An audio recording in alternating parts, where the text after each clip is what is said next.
Are you saying you faked with me? Yeah.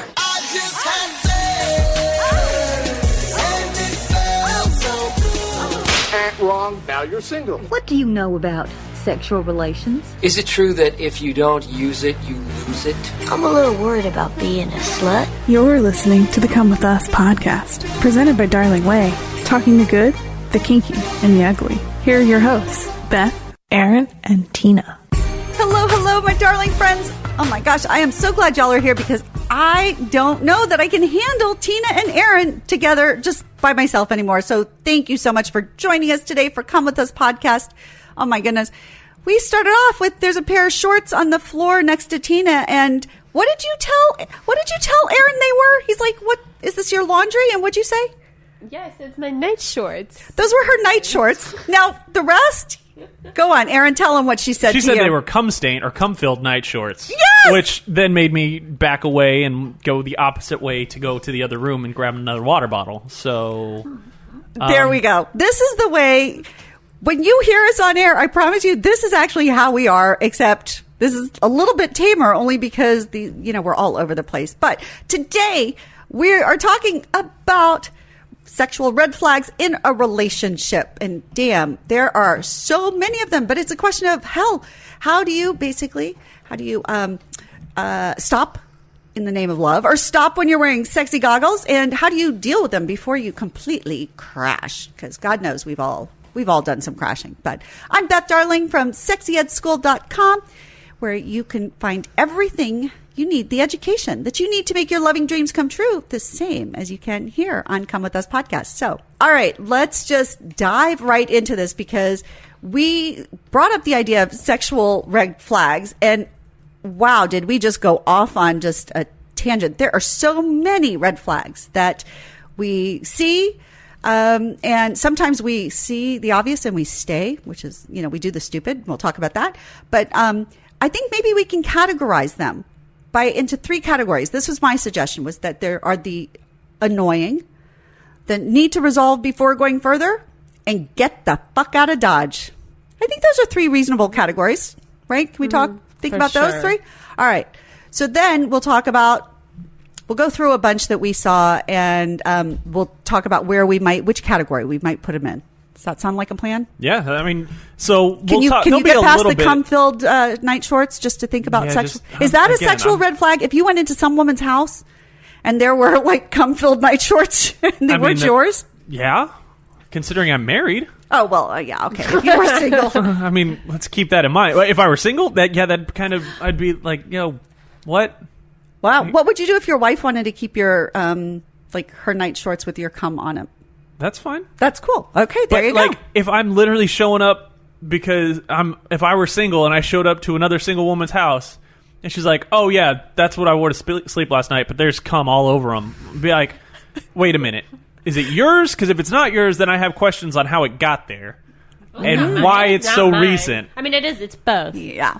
That's right. I like it's a cocktail of cum. I want the recency. I need the recency check, and hey, you're showering before I'm going anywhere near. I love that. Okay, so that's a need to resolve before going further. There we go. Okay, yeah. And first one. Some of these are more. A lot of them we're going to get to are sexual. Let's just stipulate that. They're sexual, but there will flags. be a few that are also going to be kind of outside the bedroom. But we're trying to focus mostly on when you're in the bedroom kind of things that'll make you go, "Oh shit!" We need to pause for a second. Yeah, because too often, men and women, we're like, when we're having good sexy, it's the sexy goggles. I say beer goggles are actually much more transparent than sexy goggles, because when we're having sex, even if it's just passable, but we've been hungry for a while, we see things differently. We're willing to give up to settle for so much just to keep some sex going. Yeah, wow, god damn it! What's that movie? You're Blinded by the Booty. That's what they fucking... Oh, it wasn't 40-Year-Old Virgin, I don't think. But maybe it was 40-Year-Old Virgin. He said, you're booty blinded. You can't focus on what's wrong with her because you're too worried about, getting that ass. Yes. It really... And frankly, there's chemicals that account for it. Because when we are sexually intimate, from orgasm and even just turn on, then men and women have different dopamine and serotonin and things that sort of oxytocin that start flooding our brain and make us basically bond and want to stay together. So it's like, yeah, it's just hard. I don't know. There should be a walk, when you're like the cops pull you over and think you're drunk and they try and make you walk in line. Well, sexual red flags, like when we just barrel through them, then it's a good chance that we've got some sex goggles going on. So, all right. So we threw out some, and who wants to get started?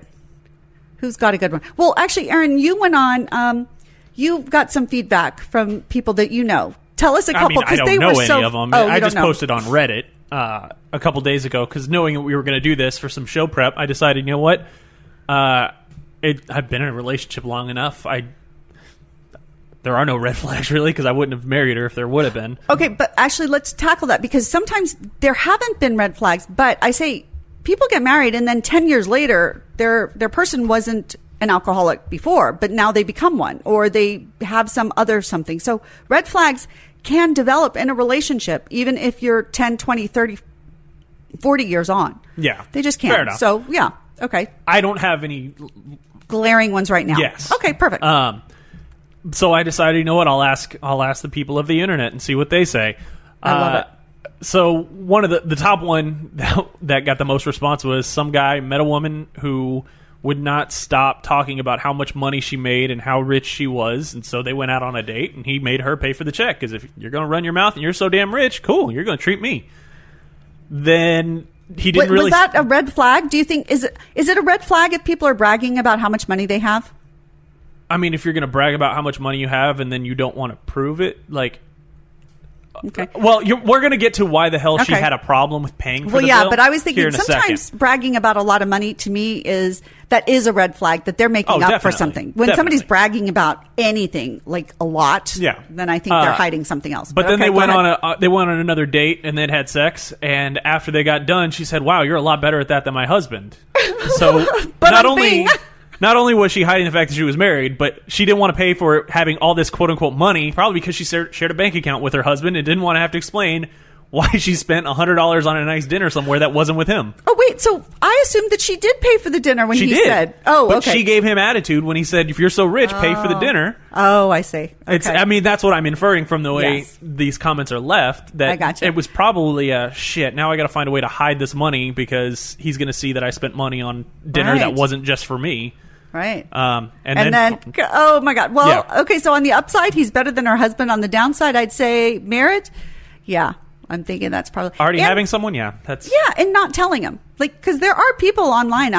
I do online dating. There are people online who just say I'm married or I'm in an open relationship or I'm, basically they can even admit that they're just cheating, like, but I'm not available for anything more than just fun.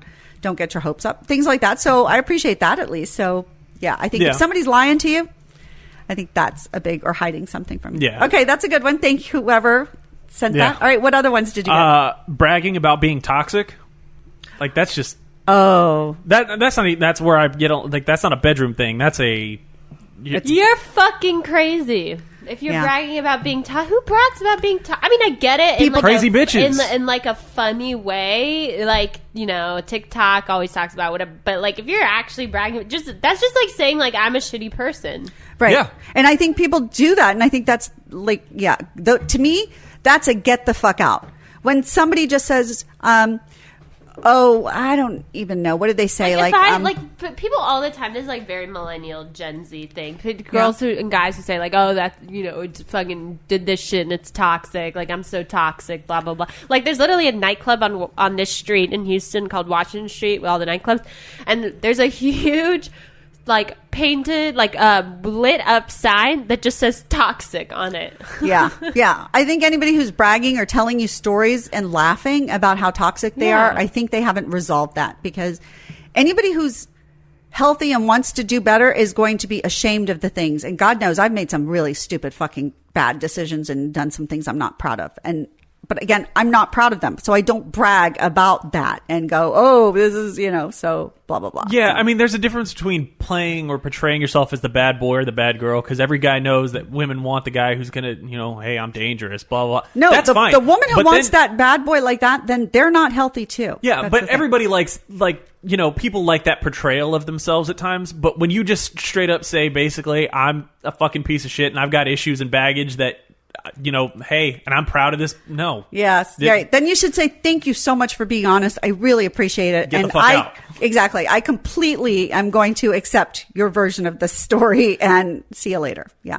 I know I have a tendency to overlook and to think, oh, well, they're just, they're trying to get better or there's something good under there. And then no, the fact is I had one guy who really did. He told me all these other people had said what an asshole he was. And I still dated him for so long thinking he wasn't. And then at the end, when I realized, I was like, oh my God, I'm so fucking stupid because you told me that you were an asshole. And I said, no, you're not. What an idiot I am. Well, I was that's like, the you're thing, right. is that- You were right. You are an asshole. You win. That's the quote, is if you wake up in the morning and you run into assholes on your way to work, and then you're at work and you're surrounded by assholes, and then you go home and you're surrounded by assholes, maybe you're the asshole. Like, if you think everybody around you is just an asshole and a piece of shit, and, maybe look in the mirror for a minute and go, wait, why are all these people have the exact same thing in common when they all seem to be getting along with each other, but not me? Right. And it's funny. Well, that's this, Freud's projection. We actually see in others who we are, which again took me a while. When I have people who are really jealous when I've been dating them and they're really jealous about me and thinking that I'm doing something wrong. And I always am like, no. And I'm trying so hard to prove that I'm not. It's taken me forever to realize it's because they're thinking stuff. Like, I'm not thinking they're thinking anything because I know I'm not. So I'm just like, why are you thinking I'm doing something wrong?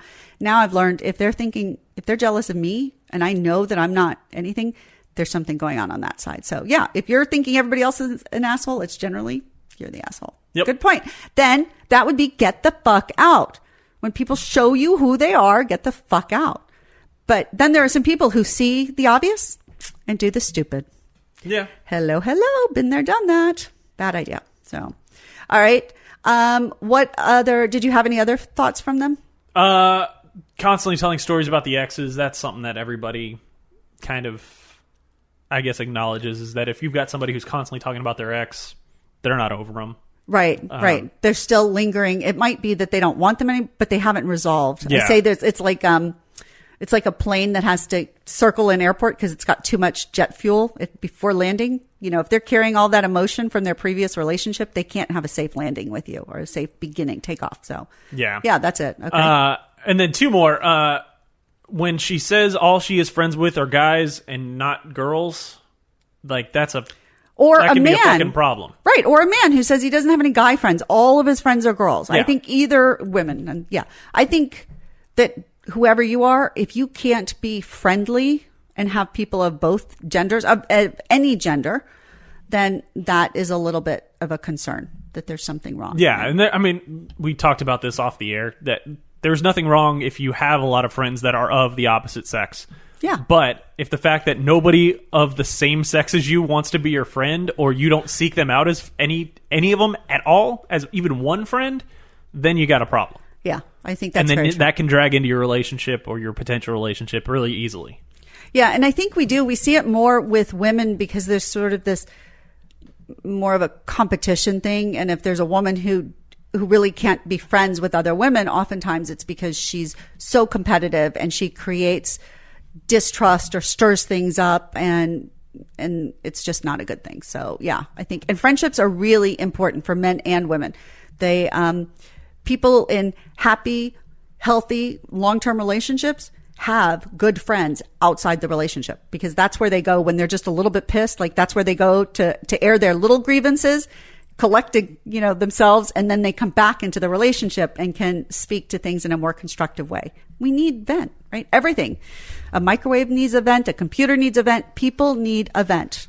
So a safe place to vent. And then the final one that was also very popular on this thread that I started was the one who says, if you can't handle me at my worst, you don't deserve me at my best. That right there, I don't know any guy who's not blinded by ass who's going to go, oh yeah, that's a good idea. No, she sounds like a fucking nut job. And the fact that's the same. That's almost on that same level as being toxic and acknowledging, oh, I'm such a toxic person. No, if you have that much shitty experience that you know people around you don't want to be around you because you're such an ass, and then you go, well, if you can't handle me being an ass like everybody else, then you don't deserve. Bullshit. Change you. Yeah. There's nothing wrong. There's nothing in this world that says, hey, you can't look in the mirror and change your ass, bitch.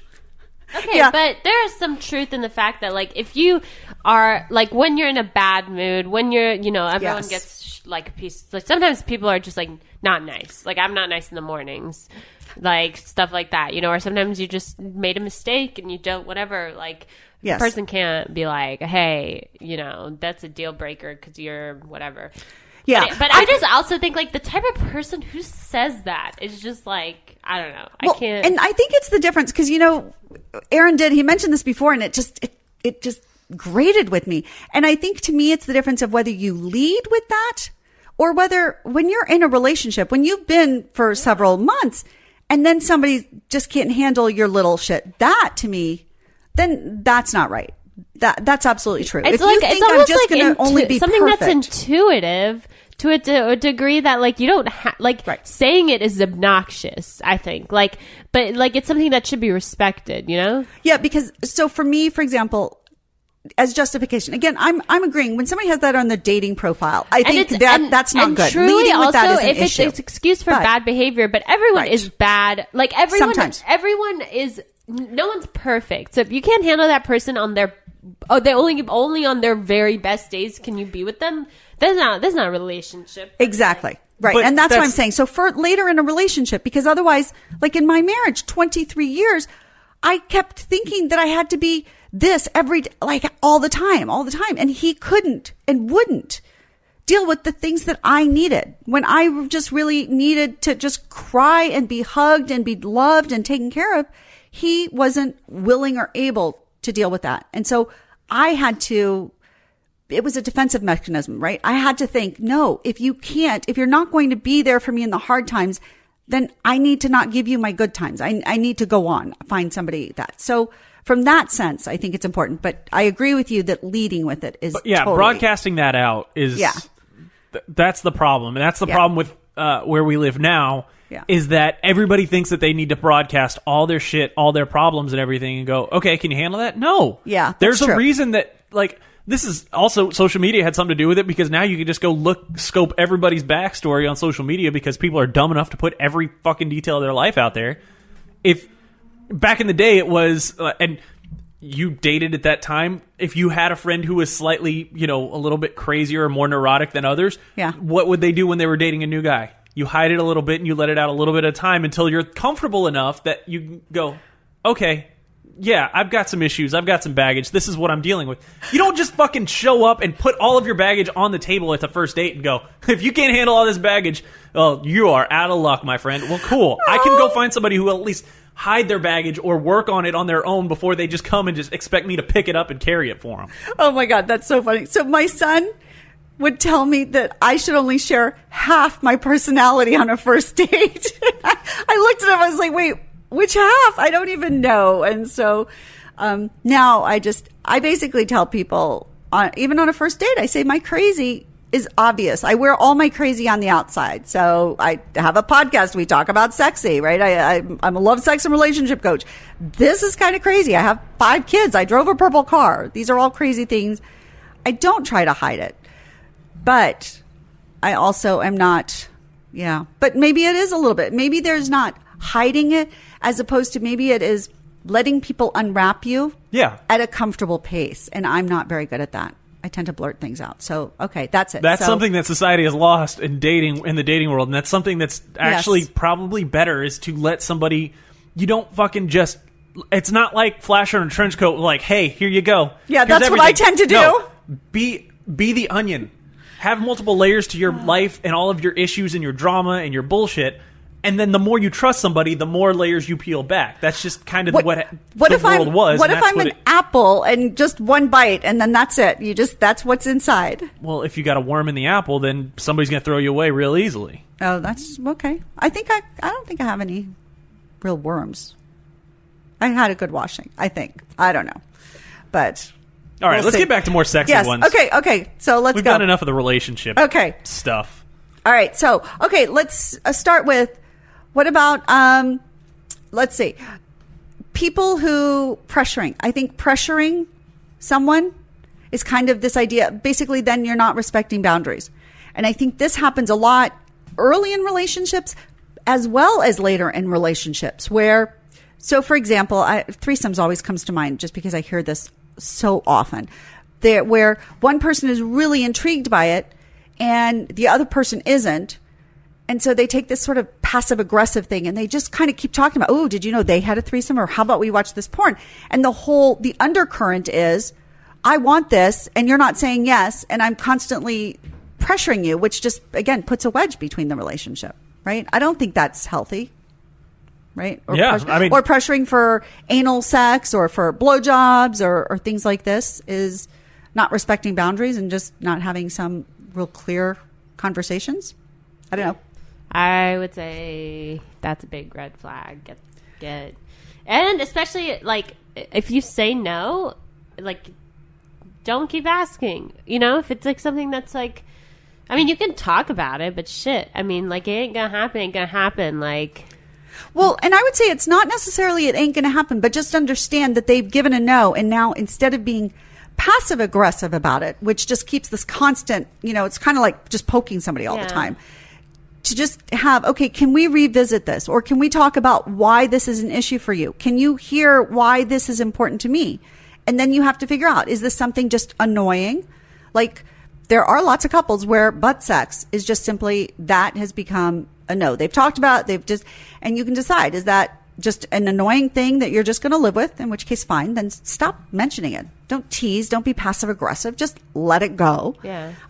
Or is it something that you need to resolve before going further? Look, I don't want to be in a relationship where we're not going to have butt sex. Or I don't want to be in a relationship where we're not going to have oral pleasure together.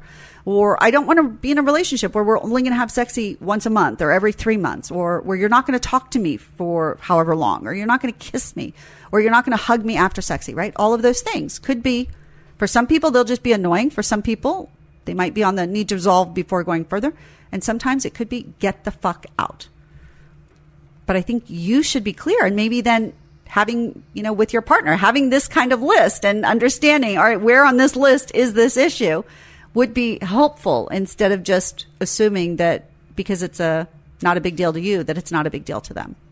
Well, not only that, like if, say you find something that you want to experience or you want to bring into the bedroom and your partner shuts it down and is no. If they're not willing to kind of meet you halfway of, okay, we won't do that, but how about we try something, you know, on a tangent of that or an offshoot of that, something that's less. Well, if they're not willing to recognize the importance of it to you, and to make some adjustment, to find a way where your needs are being met as well as theirs. I think if they're not willing to, basically, if you want to expand your actual sexy fun with them and they won't do it at all, they won't, you know, you keep bringing things to the table and no matter what, they're shooting it down going, no. That's the point where you go, okay, fine. You know what? I'm going to find somebody who actually wants to, you know, at least try and experience new things with me and, you know, doesn't want to do boring married sex the rest of my life or boring engaged or just boring ass sex. Yeah. Because that's when, and that's why I think sexual red flags in relationships, they're not, like I said, they're not just at the beginning. They could happen. It happens a lot when people have had children, or it happens during pregnancy where suddenly the rules have changed according to one person. And the other person is left saying, what? Like, I didn't understand that. I didn't agree to this. What's going on? And we need to keep recognizing them and calling them out. Because too often what happens in relationships is, in marriages, people are unhappy for 6 years, which means they start out just a little bit unhappy. They start out thinking, oh, this is just annoying, and they hope it's going to get better. Then they pass the point that it needs to be resolved. They're like, I am not living without blah, blah, blah. And they let that go and they don't actually resolve it. And then the last one they get to is, I'm getting the fuck out now. It's been 6 years. So I think I want you to realize this is for partnered people as well, because you need to, the sooner you recognize things and start dealing with them, and the more practice you have dealing with the little annoying things, the easier it is to recognize and deal with we need to resolve before going further, i.e. before you wind up as one of the 25% of marriages that are sexless. And you want to do that before you crash, and crash to me is when you just are like, get the fuck out. I'm done.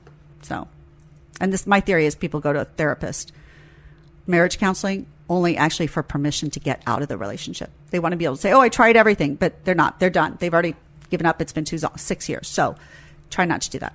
All right. So what are some other ones? What about, I think talking about or complaining. It's not just talking. It's complaining about things, particularly in your sexy life, to other people.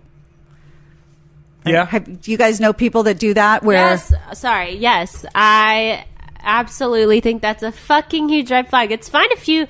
Okay, actually, that's not true. So, I love the way she can flip on a dime, but she'll tell you she's flipping. That's good. So, I just think we're all guilty of it sometimes. Like, sometimes you go out with your girlfriends or your guy friends, and you talk about you bitch or, like, whatever. Like, that's... So I can't, like, say that we're all, like, these moral paradigm or whatever. Well, no, but sometimes we should, because that's that venting. We do need to talk a little bit to figure things out. And we need friends who help support us in that. Yeah. Which is fine. Yeah. And I certainly think that there are levels, like, your best friend in the world, or your best guy friend in the world, or you're, like, let's say someone who you are super duper close with, and you're asking on, like, less of, like, even if it's personal, but it's less on, like, a... judgmental, just kind of like, what's your opinion on this or listen to this?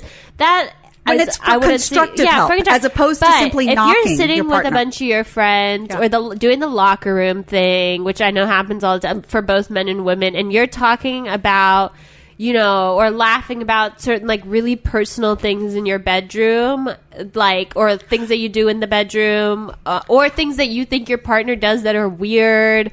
Stuff like that, like critiquing your partner to your friends, like in a group. Right. Like, I would say that is a big, I would say, like flag to me. Yeah, we're talking when about in a like group chat insulting or trying to. Yeah, when you're making them look bad, you're basically trying to knock them down. That's a problem. Yeah, that's being mean at its just kind of base core. Even it might be funny, but it's just mean, as opposed to it's the idea of are we laughing with each other, or are we laughing at someone? If it's something that you guys have laughed at, like, together and feel comfortable sharing, and, like, your whatever, that's fine. Like, if it's something weird and funny, whatever that happened, but, like, I feel like this happens all the time, where, like, on both ends of the sex, like both of you, they, like, you hear some really degrading stuff about people's, like, from people and about their partners, and you're just like, I know if this person was here and, like, listening to this, like, they would not be okay with this. Like, they would not be okay with you, like, telling me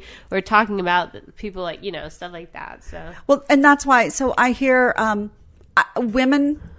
wives often will, and I'm glad they're talking to me and stuff, but I hear it in their tone where they're like, oh God, all he wants is a blowjob. All he wants is a blowjob. I don't know why. He just, he's so lazy and stuff. I was like, no, right? You're not understanding him at all. And I know it's because she's frustrated because she doesn't want to give a blowjob, but she doesn't understand why he does. But again, I think that can be mean in another circumstance, that the question should be, why? Why does he want this? What am I missing here? Because if you love someone, you should care about what they want and at least to understand it, so that you can, as Erin was saying, find another way around it or something, find some way to give them as much of what they want as possible. We can't give everybody, we can't give our partners 100%, but still. So that's sexyedschool.com. Again, that's why I teach how to blow his mind while loving his body, is because that blowjob issue is such a big one. Thank you. Erin's like reminding me, you can, by the way, if you're interested, you can use, what was the promo code? Come with us. Thank you. Come with us as a promo code. You can get a discount on there. I'm sorry. I get into, like, wanting just to teach people. But yeah, so I think it's one we make fun of. And men will, like, they'll be out with their friends and they'll just constantly be talking about how their wives will never have sex with them, will never do anything, won't do. And I was like, that's just mean. You're not asking for help. You're not understanding. If you went to them and said, good God, I can't figure out how to turn my wife on, right? That's a damn good question. for people to be asking. Not just or complaining. even like, why won't my wife have not in like Yes, a exactly. rhetorical Why? way, Exactly. like I don't understand what I'm, you don't have to like I don't understand what I'm doing wrong, like do you have any advice, have you ever gone through this, like that's Yes. a perfectly normal, I think more Yes. normal way to talk about healthy, not necessarily way. normal, healthy. It's a healthier way, right? Yeah. To talk, to learn, to share. I say when we share our love stories, because people go through the same things over and over. You're not the only person that's ever. And I also think that like, laughing at someone because they did something weird in bed, or because they asked for something, or because weird. they asked for something weird in bed, it can just be like, I can give you an example. Me and my roommate who've been best friends forever, and this is like, I'll personally like drag myself under the bus. She had sex with this guy and a while ago, and this guy farted in bed. And like she told me about it, and like it was funny at the time, but then I think back and like it's a really personal thing, and obviously the person must have been embarrassed and stuff. And I think that like you can talk, but it was in a way that like I feel like she told me it was like, you know, listen to this, like how funny is it? Like we were laughing at the person, but it's kind of mean, like, you know. And it was a one night stand, so it wasn't like she, you know, that new person. But I think that like, you know, if anyone hurt, like it's hard. Like you sometimes, it's sometimes, at least for me, like we're human, we're gonna sometimes err, but I don't know. Right. And I think maybe then the idea is that if we recognize, oftentimes, like in that situation, she was probably laughing because one, she's worried that if she farts, that somebody else is going to laugh, quote, at her. And I mean, it's not that big of a deal. Like it happens all the time. It happens all the damn time. And it is a little, like, it still makes me blush just thinking about it. I get embarrassed. Hell, I farted in a yoga class the other day and I was mortified, my first time in this class. But anyway, so there are those things. And so we can laugh. And in some ways we're looking for acceptance from other people. Like we're laughing almost as a defensive mechanism, like kindergartners, like, oh, we don't know what to do. Sure. And adults laugh all the time at sex because they don't know what to do. But in some ways, then if you're with someone who does that, you could actually help them and say, oh yeah, that happens to me. And again, we can turn that into a laugh with, or, oh, I've been on the giving end or the receiving end of those farts and and queefs. And then it can turn that awkwardness in. Yeah, but so, I think I'm just talking about like the being snarky behind someone's back. Right. Like it's never nice to do that, and like especially especially over like time and exactly. time again. That's an issue because it drags people down. I agree. Okay, I like that. And what about? Well, along with that is the same thing about complaining about mismatched desire levels, because that is for sure. people I experienced that one quite a few times. Yes, and so again, it has to be in a constructive manner. Because mismatched desire levels early on can just be a little bit annoying because, oh, it's early. You're still getting some sexy and you're not. I mean, when things are new, everything is just easier and more exciting. But then at some point in a relationship, mismatched desire definitely needs to resolve before going further, because that is definitely along the lines of getting to. From my personal experience, like I have a huge libido.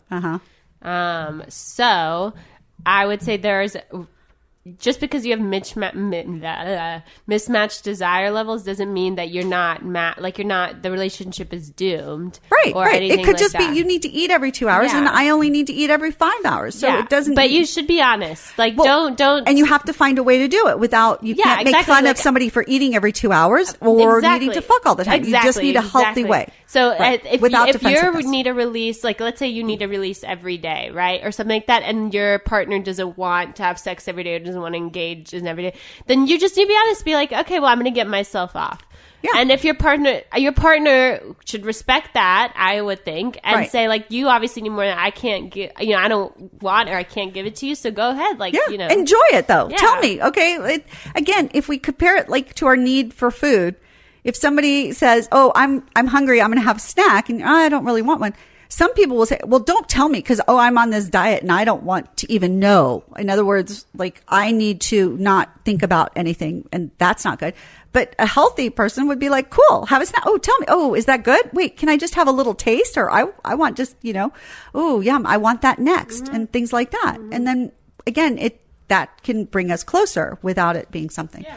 But otherwise, if it's, oh God, I can never eat until you're ready to eat and I'm starving all the time, that's not going to go very well. But then also, I think on the flip side, like if someone is holding out sex, yes, like as punishment. Yeah, as punishment, or because they're mad or whatever the fuck it is, that's a different story. That's not mismatched desire. That's just like there's other issues. Right. That's passive aggressive. And I do, again, the stereotypical is that this is a wife, that a wife says no and a husband is wanting. And I think that is, it can't just be annoying. It is one of these need to resolve before going further, because that is so detrimental to a relationship. The only way I can get women to understand this, because we think about we think about sexual intimacy differently because we've been raised.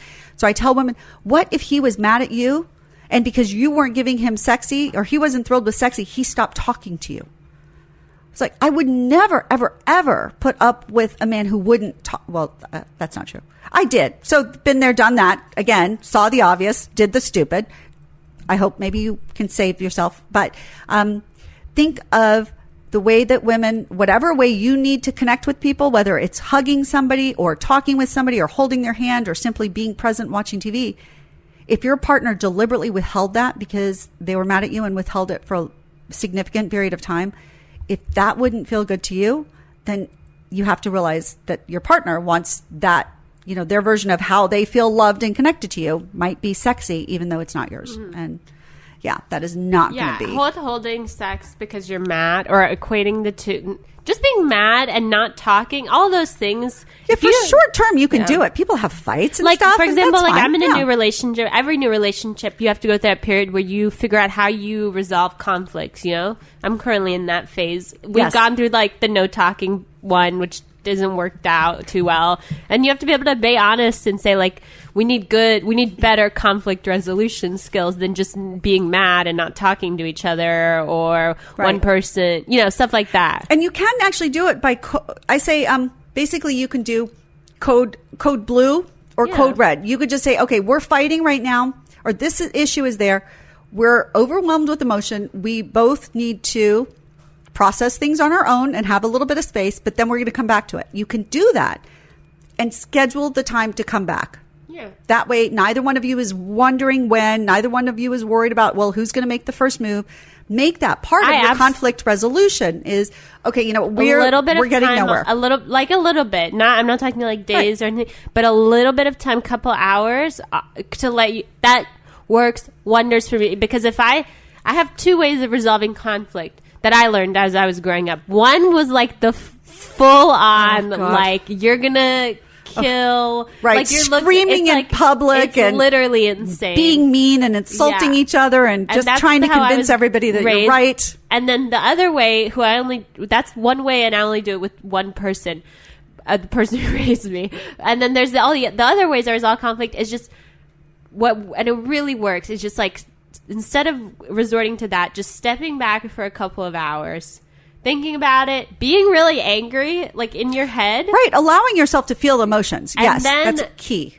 Just kind of allowing yourself. You can talk, and I think communication is good. Talk about why you're angry, but don't go at the person full angry, because that just never, to me, seems to work. It's irrational, and like, you're so much more rational when you're like, you've given yourself a few hours to at least like cool off. Yeah. So actually we need to do a show. I'm making notes here. We need to do another show on basically conflict resolution, because there are lots of different things, and chemistry. Men particularly, literally in the midst of an anger, can get flooded by emotions, and they are not going. Their brain is dealing with these chemicals, and they get flooded by emotions which turn into chemicals, and they cannot. It's not possible for them to think. So there are some things, and I think we should do a whole show on that, how to deal with that, because that's a really good point. So just know that needs to be absolutely need to resolve before going further. You must have healthy conflict resolution skills, every single relationship. And you have to recognize, like, last thing on this, I think you have to recognize the type of conflict resolution works for you and works for the other person. Absolutely. And accommodate both. Yeah. Right. Just because it works for you doesn't mean it's going to be for them.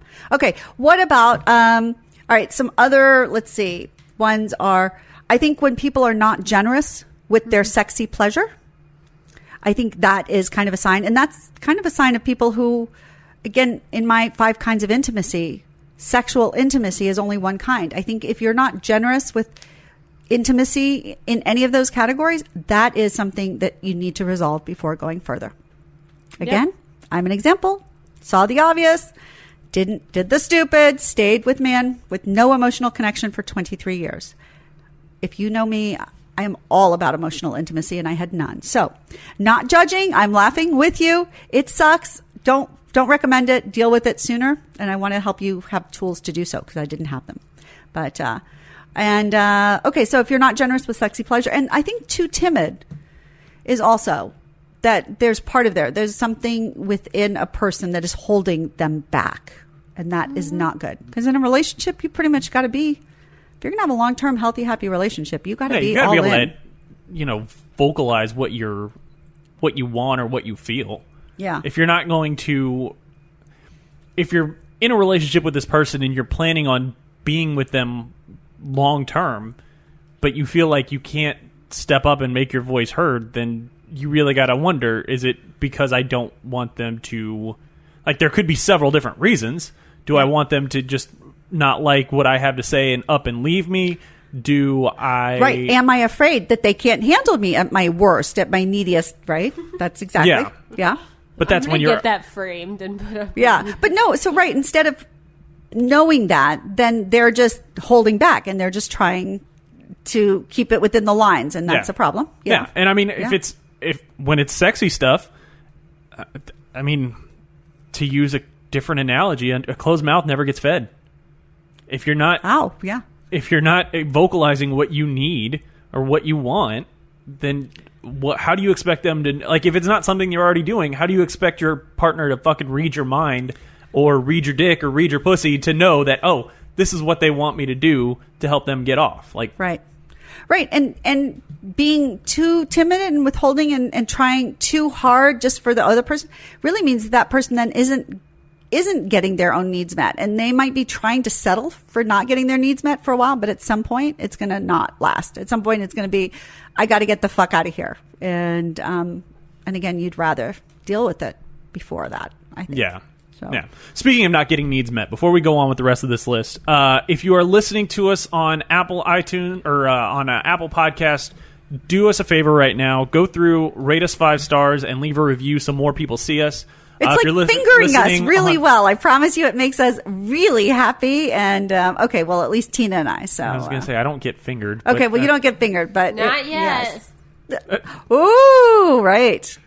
All right. Anyways, rate us 5 stars. Leave us a review if you're listening on Apple Podcasts. If you're listening on Spotify or Spreaker or any of the other podcasting platforms, just do us a favor and share it with at least one person. Let them know, hey, here's 3 goofballs who are talking a lot about sex and relationships, and they have a very interesting dynamic and take about how they argue with things, and it's actually kind of funny at times.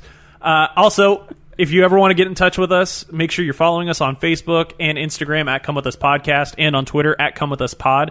You can always email us your questions, your comments, concerns, your confessions, anything you want to say. Anything you want to say with a bit of anonymity. We won't share your name on air or anything like that. But and we'll always laugh with you, never at you. Exactly. Come with us confessions at gmail.com. Come with us confessions at gmail.com anytime you want to... let us know what's on your mind in the world of relationships, in the world of sexy, if you're hungry, what you're going to eat for dinner. I don't care. I'll read it. Just, hit us up. Come with us confessions at gmail.com. All right. Yeah. Let's go back to the rest of this list. Thank you for helping. See, it's hard even for us to ask for what we want and need. But yeah, the fact is we want and need to do this podcast. We have a great time doing it. And yet, we actually need other people to have a great time with us, too, because otherwise... And give us some feedback and what, Yes. If you have an itch that we're not scratching from us, let us know. God, I love to scratch your itches. Yes, please. All sorts of pleasure here. Talking about fingering and scratching itches of each other. Okay. Yes, I know, we finished this podcast. We're all turned on. I hope that's the truth for y'all, too. Fuck, I am beyond turned on. Always. We have to, at some point, we might have to take Tina's computer away, because I swear while we're doing this podcast, she's watching porn. Well, this is why she doesn't wear her glasses while we're doing this, is because we'd see the reflection of just some chick getting railed by an 8-inch dick right in front of us. Well, she did right before this started. There was a hot guy. Oh my God, was he hot? I was like, yeah, oh my God, Tina and I could have just stood in line going, next, please, please. Yes, totally hot. Okay. But yeah, this is it, right? And again, we're all smart, we're successful, we're spiritual, and yet oh my God, we have so much fun talking and thinking about sexy. And that's the way the world should be. Makes life better. So, all right. Well, so let's talk about, what about the lack of experience for people, or what's their number? Sometimes, right, it's the same thing that somebody, they don't have any experience and they don't know what. And is that a red flag? Or is it a red flag if their number is too high? I mean, yeah, definitely. I mean, so from the person going, they don't have enough experience, that I could see somebody going, I don't want to fucking teach. I'm not here to fucking be your training wheels of sex. Like, see, and I see actually like why at a certain age, if you're 25 or 30 and you've not had very much sexy and you haven't been, married, if there's not a real good reason, I'm like, why have you not had the urge? What stopped you? I wonder, because I think sexy should be a regular part of somebody's life. Yeah. So that's kind of my question. Why? I feel like it happens so much more often than you think. I feel like on Reddit, I see it all the time. Like that what? I'm a blah blah blah blank this age, so usually over the age of like 20, and I'm a normal guy or this or whatever, and not not in a relationship with one person, but like usually it's guys over 25 to like 35, and I still haven't had sex. Like, what's going on with me? So they're virgins? Yeah.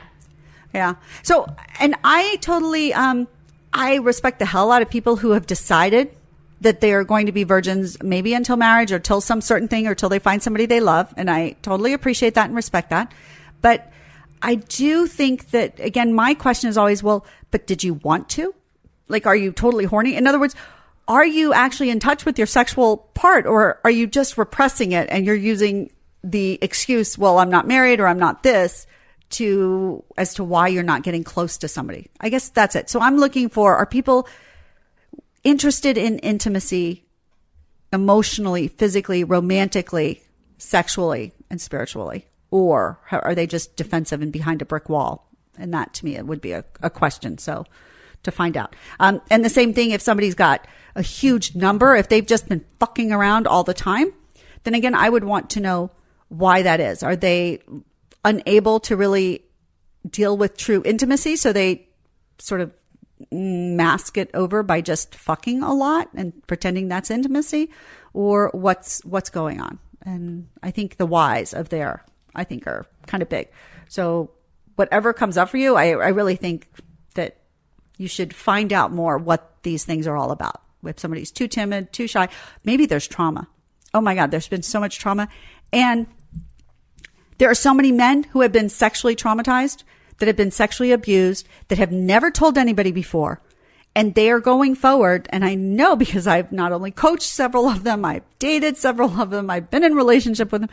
It is a problem because their view and how they mask it, they act like it's not a big deal and whatever, but there are some deep-seated issues that come out, and that's significant. So if somebody's got any sort of high number, low number, or just discomfort, ask more questions at the beginning and don't let it just be. So, okay. What about people who have really weird fetishes or kinks or something like that? And this could be, again, what if you've been married to somebody? Because this is why people then shut up. You've been married 10 years. You didn't mention at the beginning that you really wanted to be tied up and spanked. I mean, that's fucking how? I don't understand that. How? Oh, you don't understand how have people for 10 years and you haven't. Okay, I get it. It happens. But, like, I just cannot understand how you can go 10 years without, like, I can't go, like, 3 months without someone knowing, like, all my weird sexual depravity. Yeah. But it might not, again, it might not be, say you were to get married tomorrow and your new husband knows your current kinks and everything, but 10 years down the line, you go, oh, well, I hated eating salmon. Oh, let me try salmon 10 years from now. And you go, I like salmon. Okay. Like, that's so different, though. But there's more at risk, because now you're telling him, because, again, getting the fuck out is easy. 10 years down the road where you've got this life, maybe you've got kids, maybe you've got a house, you've got your families have bonded. Suddenly there's a lot more at risk. I can see that. And that's where the fear is. Well, and you're like, well, I don't really need that. I haven't eaten salmon for that long. So I don't care. I just won't try it. I can definitely see that. That's how I think it can really happen. Not to mention all of the shame. I mean, again, Tina, I think, incredibly unusual, even for somebody of your generation, because you really do seem to be so comfortable with sexy stuff. I don't think that is the typical.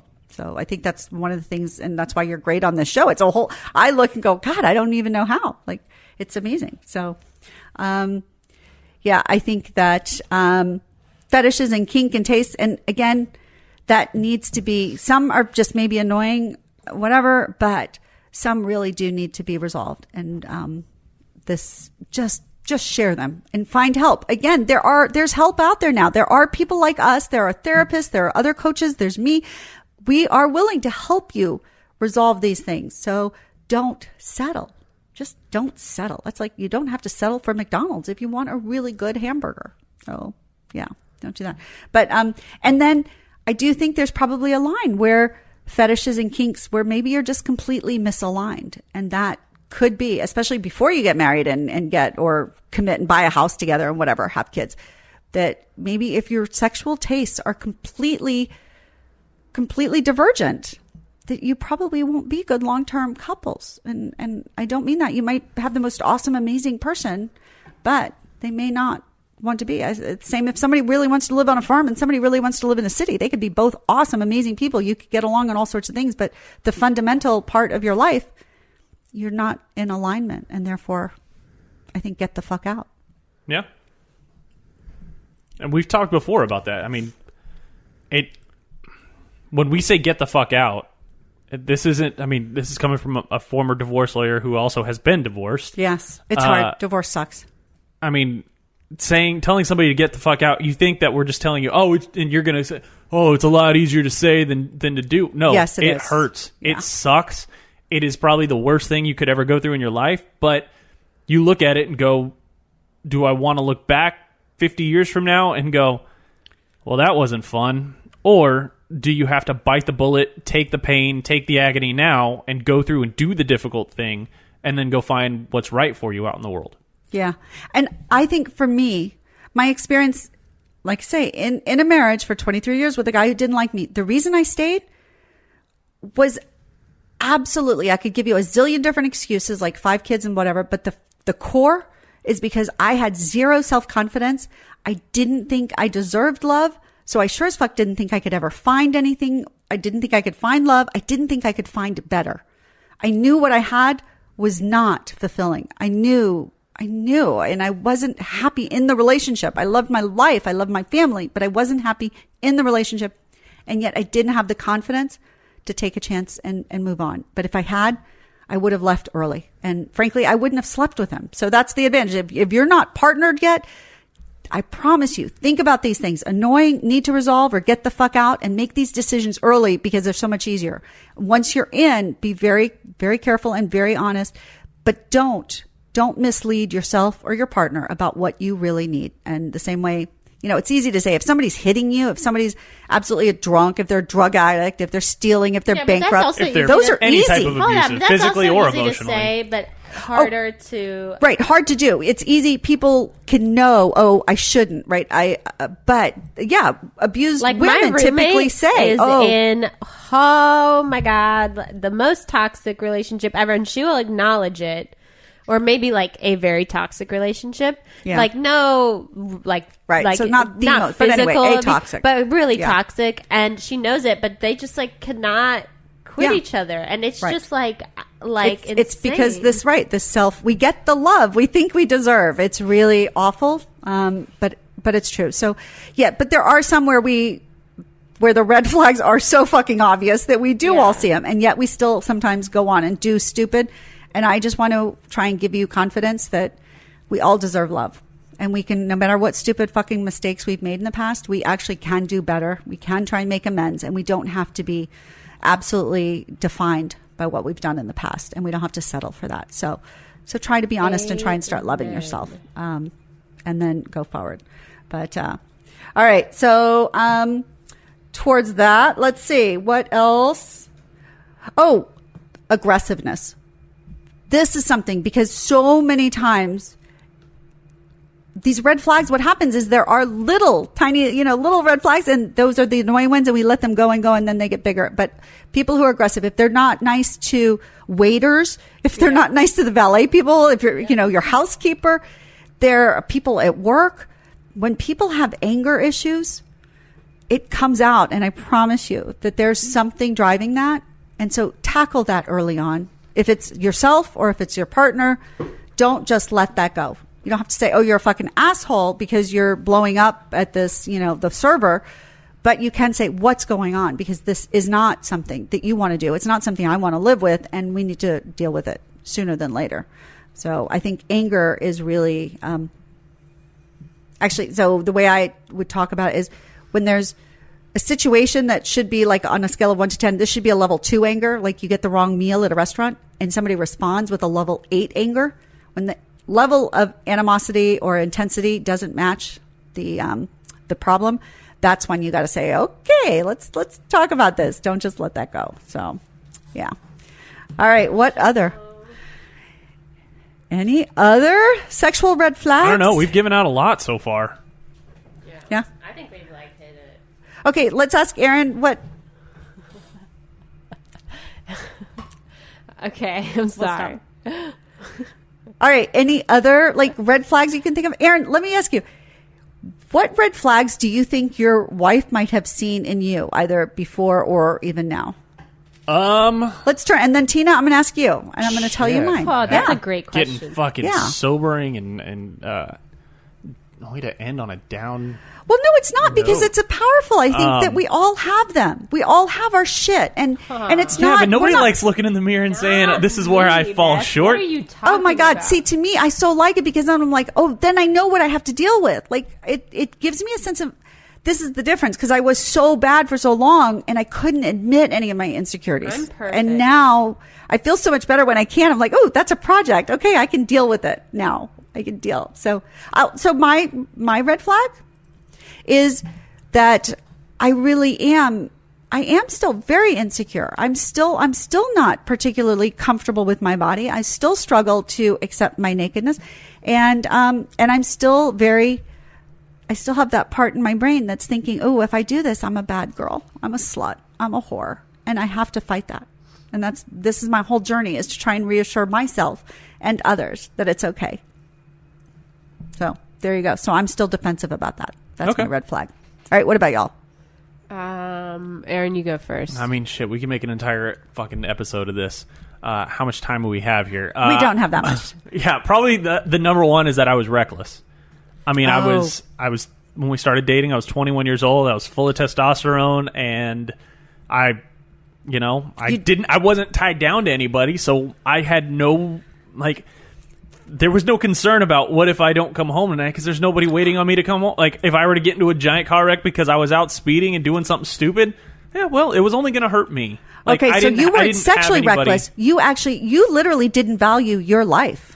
I don't even know if it was I didn't value my life. It's just I enjoyed, I was much more of a risk taker now, and shit, you only live once, throw caution to the wind kind of thing. Whereas now, after being in hey, I'm up and I'm leaving for the week, bye, without communicating that to anybody. Yeah. Once you're in a relationship, you've got to kind of be on the same page with that person and let them know what's going on.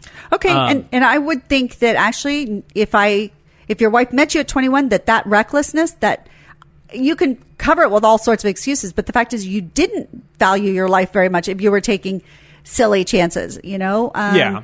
And so that would have been it, is why Fair don't enough. you think your life is really matters? Because I'm going to think, if I'm going to love you, I'm going to think your life is really fucking important. Really fucking important. I was just more out to have fun, and if it cost me something, oh well. Like your life, yeah. I was looking to have fun. Yeah, okay. And that's good. And some people might not have then been able to flip that. So somebody would have looked at you and gone, well, hell, you're never going to change. This is who you are. And yeah, that's a big red flag. So yeah, but eventually, you grow up and you mature. Not everybody does. So how did your wife know? Did y'all talk about it? Oh, yeah. Okay. We definitely had conversation, and there were big fights that we had over it at times where she, Perfect.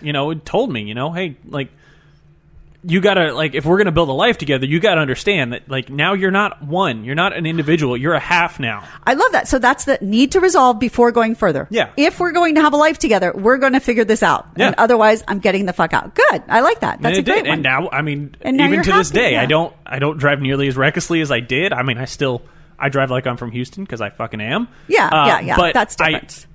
I think things through now, and it actually might be even something that I've taken a little bit too far because I'm always 0 to 1,000.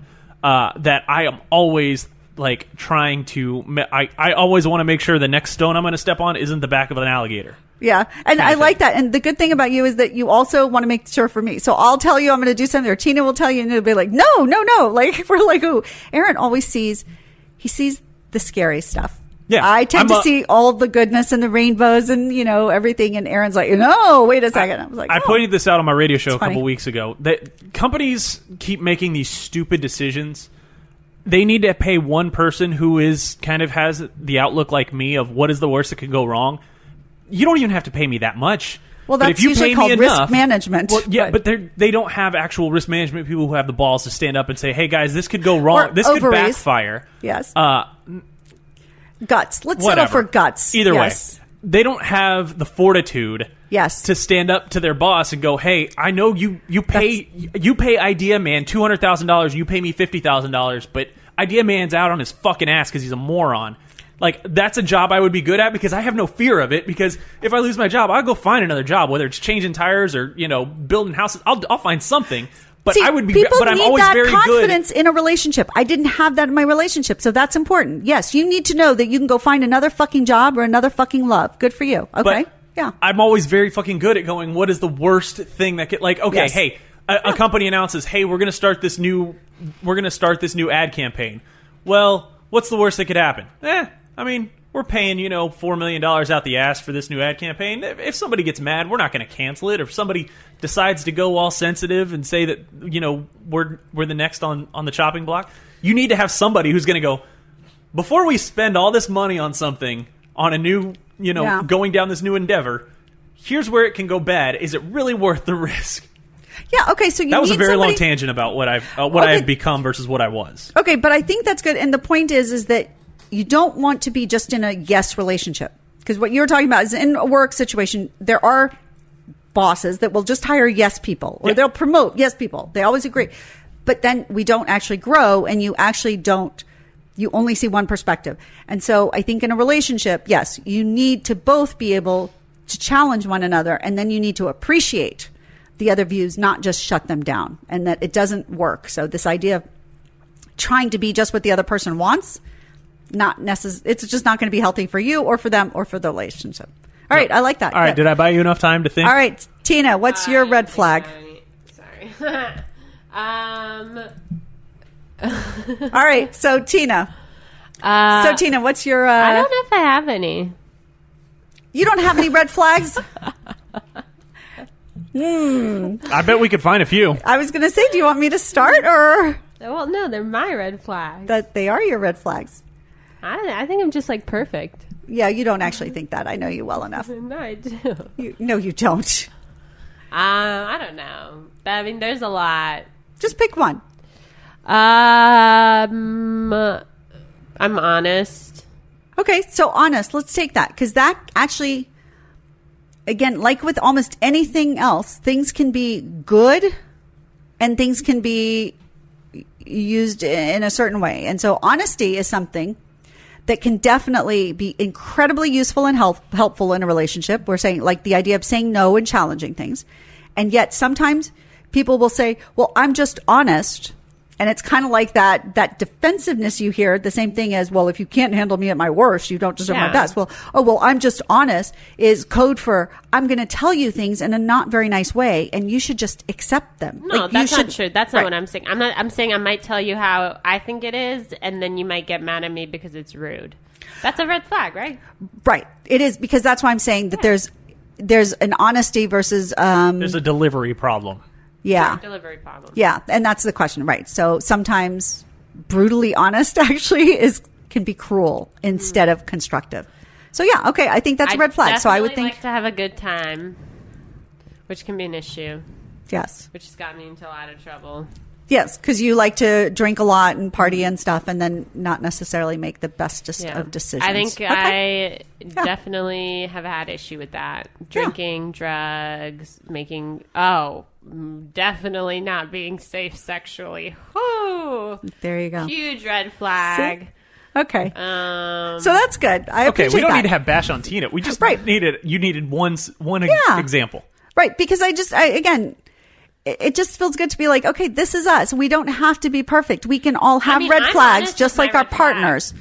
But we have to know them. Sometimes, like the fact that you're like, I'm joking that I don't know I know my faults. I know where I certainly know, especially when you're with someone else, you can tell when you're like those things aren't going to work out, and you can work on them. Some people can. Some people just don't even notice. Oh, okay. Well, maybe that's a narcissist. That's a whole bag of worms. But so that's the thing. So I don't mean to end this on a downer. I actually am trying to encourage all of you out there to recognize your partners can have red flags. They will. They do. You will and do have red flags. Not every red flag means get the fuck out. But especially if we start being honest about them, then we notice every tiny little one, and then we can start dealing with them earlier. And that way we avoid the big crashes. Okay. It just takes practice. So don't feel bad. Don't feel ashamed. We've got red flags too. We're all just working, doing the best we can. But that means we're going to get better. The things we can voice, when we can see it and say it, we can help fix it. That's power. Yep. And that's a turn on. And that's growth. That's growth. That's part of the human existence. Yes. And it means we're better and we love more and everything. And there's just more goodness. And God knows we're all I am so ready for some more goodness and some fun and some joy and pleasure in life. I hope each and every one of you. I'm also petty. Oh, I love this. In the middle of the night tonight, I'm going to get a text from Tina going, and this, and this, and this. But again, I love that. I appreciate that we take this stuff seriously, but and we're talking because that ourselves have fucked me over. Yes, I know. I can get over with women. Like, if you're a bitch, whatever, I can get over it. Or even if, but if we fucked and then you're an asshole, I want to see you die. Yeah, I can deal with assholes. I can't deal with betrayal. But anyway, so we all have our things, but this is life. Make the most of it. Do the best you can and become the best love. No, I don't want to see you die, but I do want to see you, I don't Suffer? know, get really bad diarrhea for a few days. Oh my gosh. All right. Oh, we should talk about revenge. I have so many funny real life revenge stories that, all right, we'll have to do a whole show on that. But all right. While you're dating a supermodel, you get the shits and then you shit in her bed. That's what I want. Oh my God. Okay. There you go. Red flags. All right, folks. Thank y'all so much. It has been so much fun to share Come With Us podcast with y'all today. I'm Beth Darling, your sexy genius from sexyedschool.com. Go check it out. Sign up, get a free erotic story, and you'll get a weekly email from us with all sorts of sexy tips and fun things like that. And thank you, Erin, for being here and for sharing your wonderful, big, generous heart, and Tina for sharing your red flags with us. And I don't know, y'all make it the best. And thank you for giving me space to air my shit and to feel like I'm seen, heard, accepted, and I'll do better. Big hugs and love. Bye. Bye. Thanks for listening to the Come With Us podcast. Be sure to follow us on social media at Come With Us Podcast and send in your questions, comments, and confessions to comewithusconfessions@gmail.com.